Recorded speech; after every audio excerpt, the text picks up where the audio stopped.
Well, g'day Flatties and reality defenders. This is Critical Think from Down Under. Thank you. And today I'm coming to you from the Thailand studio again. Let's see what we have in store for you today.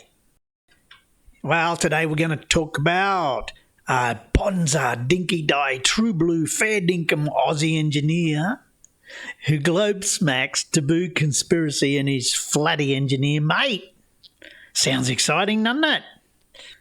So I'll have a quick look at this video by Taboo Conspiracy. This is the second one he made about observations by YouTuber Pablo's dog. Now there's two videos, but they're pretty much the same thing, just rinse and repeat.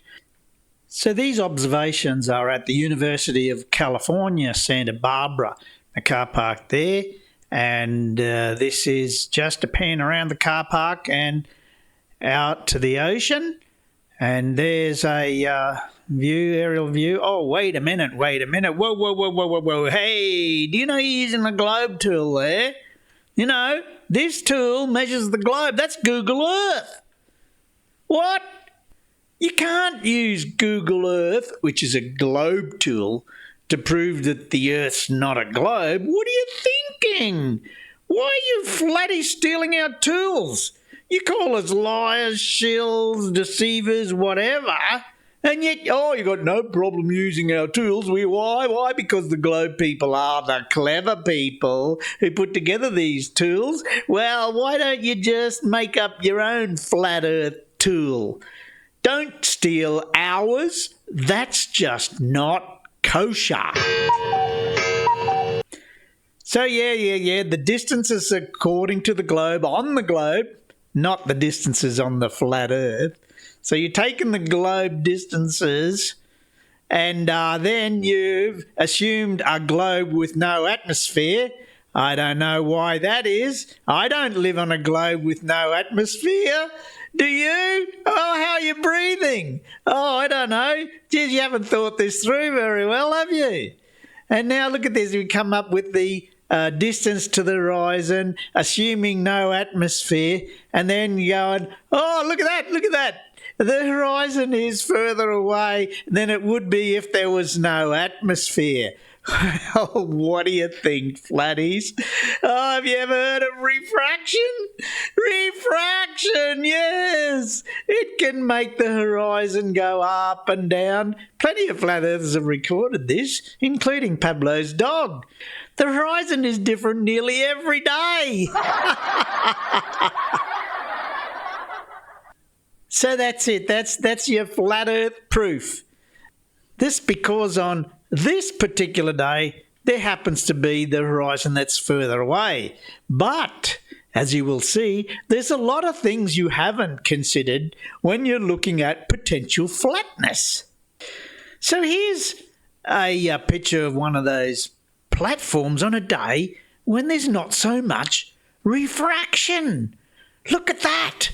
The horizon's not behind the platform on that day. Hello, anybody home?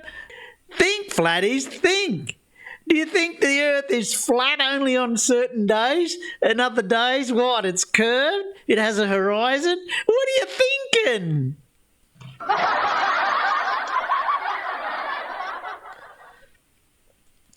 So here's another thing here.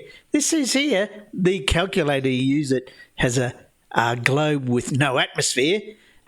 This calculation should be taken as a guide only, assumes the Earth is a perfect ball, so many meters radius without an atmosphere. You see, you're modelling it on not a real Earth. We have an atmosphere. It also assumes the horizon you are looking at is at sea level, and calculations ignore atmospheric conditions that will affect the real distance of the visible horizon. You see there?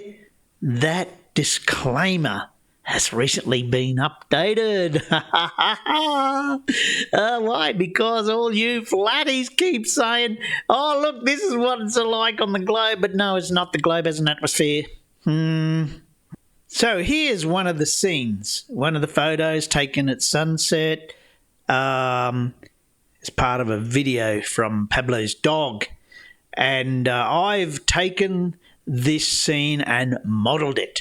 Now, I've used real data, real standard atmosphere, not the Earth without an atmosphere.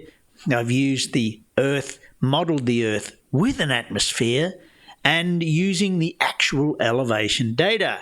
And this is what I got. As you can see, that looks pretty much the same. So we'll go back that one, and then that one. And now we can do the blink test. Okay, so you see here, this is the render, and there's a line there that represents the eye level. This is very important when you're looking at the difference between flat and globe, and we'll get to more about that later. But you'll see, the other thing to notice about this is where the platforms are in relation to the background mountains. So they're fairly high up off the ground, but we'll get on to that. Right now we've got the blink test, and we'll fade that out a bit. We'll move this over here, and then the real terrain, the modelled terrain. Real, modelled. As you can see, it's fairly close. And this is with the standard refraction, standard atmospheric refraction. So that's that blink test. Now, let's look. I've modelled this on what would be a flat Earth. Now, we don't happen to have a flat Earth handy because we live on a globe. So the only way you're going to be able to see this is if we model it out. So using actual data, actual elevation data, and just simple geometry and, of course, refraction, then you can see this is what it should look like on a flat Earth. Now you can see there's a mile of difference. A mile of difference. So notice here the level line is going to be slightly below the shoreline because the refraction will uplift the scene a bit. So if you're going to try and test if it's a flat Earth or a globe, one of the things you can do is find out where your level line is. The other thing here that is very, very obvious is see how the mountains are a lot higher. Now, shall we do a blink test on that one? Do you think it's necessary? Why not? So we'll bring the flat Earth into view. Look at that. Oh, there are mountains in the background that should appear. There's a whole lot more mountain. The position of the platforms in relation to the platforms in reality, look at that. Huge difference. So you can see, let's ask ourselves a simple question. Is the flat Earth render or the globe render the best match for reality? I think we can pretty easily figure that one out. Yet somehow other people still insist the Earth's flat, even though the reality matches the globe.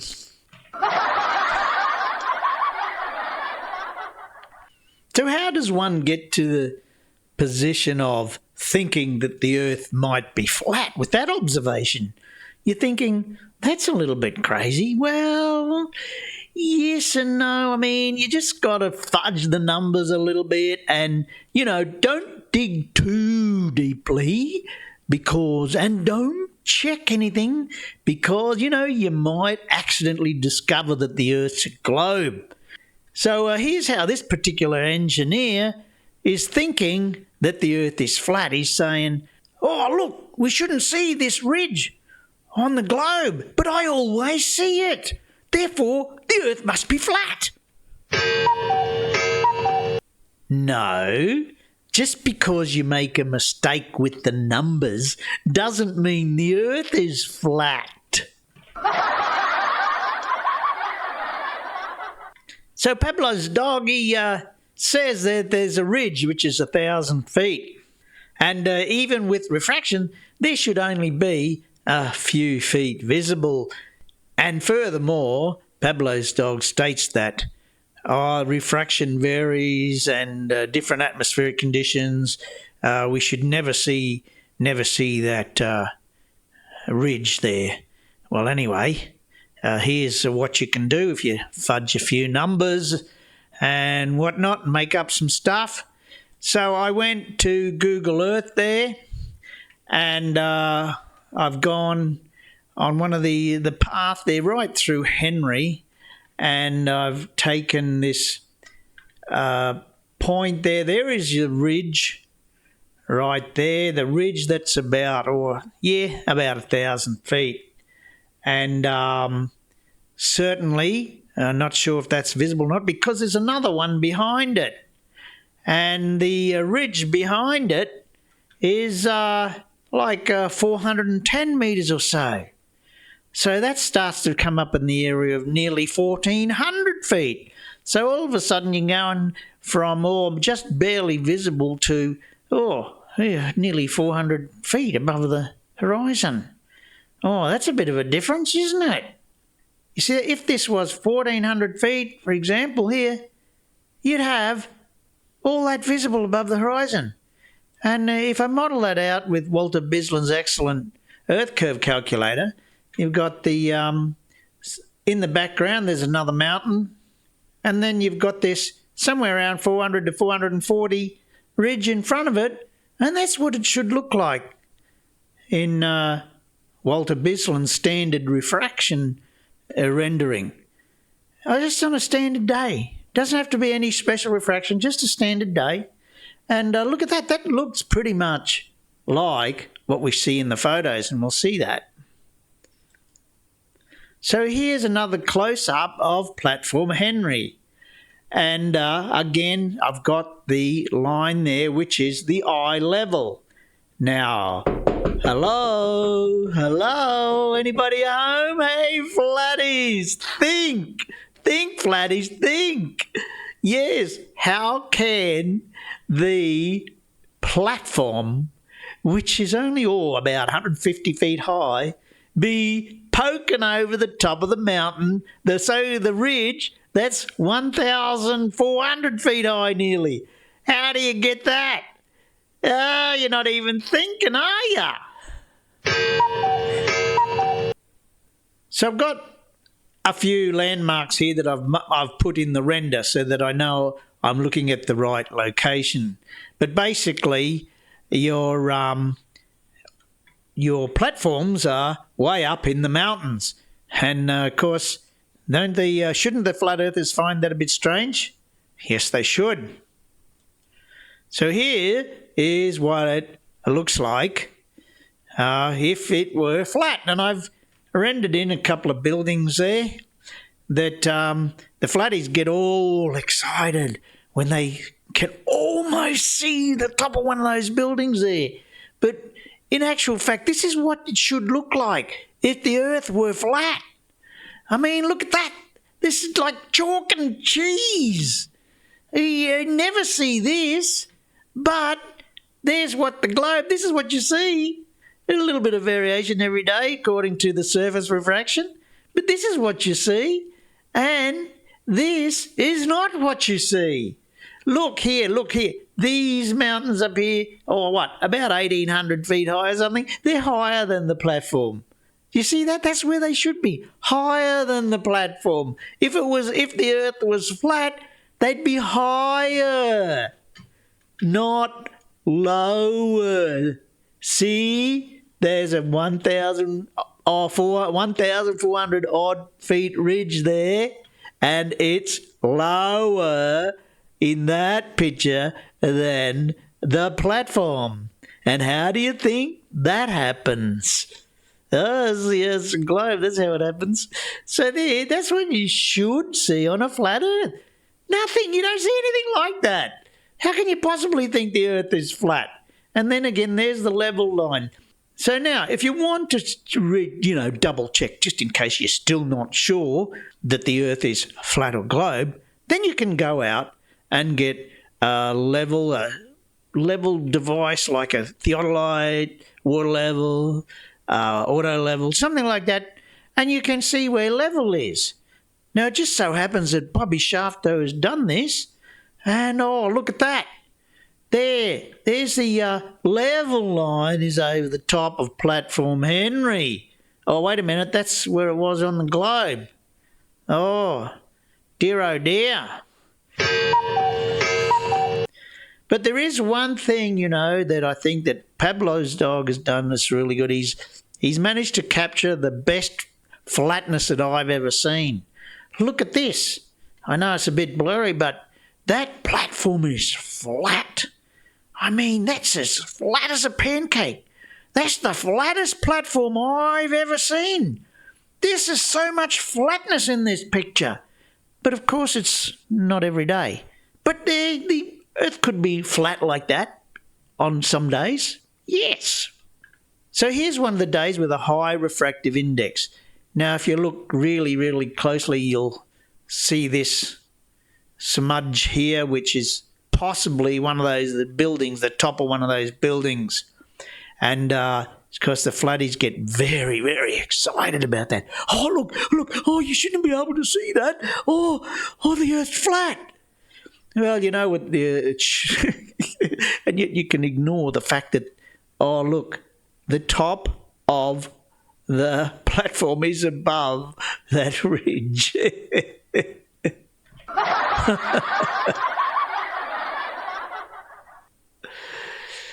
So I made another render with high refraction day, and this is a globe render on a high refraction day, and there's the platform. You can see the platform is out of the water, whereas normally the legs would not be visible. So now we've got another blink test with that.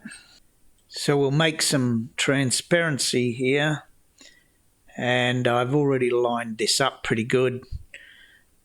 So my landmarks in the background there make sure that I've got the right places in the map. And look at that. I mean, that's pretty good match for the globe there, I reckon. Right, here's a look at how that same scene should look if the Earth happened to be flat. Well, it's not, but, I couldn't find a flat Earth anywhere, so I had to model it out so that we could imagine what it might look like. And this is completely different, isn't it? I mean, completely different. So there's one last hurdle to overcome, and that is refraction. Now, Pablo's dog tried to argue that, the refraction could be reverse gradient on some days. Well, whatever happens in the boundary layer, like below around 100 feet, makes the horizon move up and down and all kinds of crazy effects. Yes, you can get crazy refraction in that layer, but on most days, then the standard atmospheric refraction is in play. This is because the atmosphere has a density gradient that is always denser at the bottom. And I went to the trouble to calculate this. So I took 4 samples from Pablo's dog data, and they've got one sort of normal day and 3 days when there were unusual effects from high refraction. In the upper atmosphere, above 100 feet or so, you're going to get a fairly consistent density gradient. So I've plotted all these density gradients from the different days, and you can see there that they all have a density gradient that gets less dense as you go higher in the elevation. So there, the strangest one was still in a gradient in the direction that causes downward refraction. That's the downward bending of light. So there never ever is conditions which would cause those mountains to appear to be lower than they are. The conditions are always that the mountains will be higher. So Pablo's dog was totally mystified as to how 1,000-foot ridge could appear above the horizon. Well, first off, there's two things. Number one, it's not a 1,000-foot ridge. There's another ridge behind it that's somewhere between 1,300 and 1,400 feet. And then there's standard atmospheric refraction. Now, it's not much, it's just a little bit. But it's enough to lift that up so that you can see that mountain easily on a globe. And you did see that the flat Earth render is nothing like what you see in reality. Nothing like it. So those people that are still claiming the Earth is flat haven't investigated it correctly. They haven't done the right numbers. They haven't done it correctly. So here, another plug for my fundraiser for the Antarctic trip. All this work here I've done today for this video is very time consuming. Many, many hours of work there. If you've appreciated what I've done and you haven't already donated, thank you very much for the donations that have been received already. But I'm going to Antarctica. It costs a lot of money and I'd really appreciate your help. Thank you.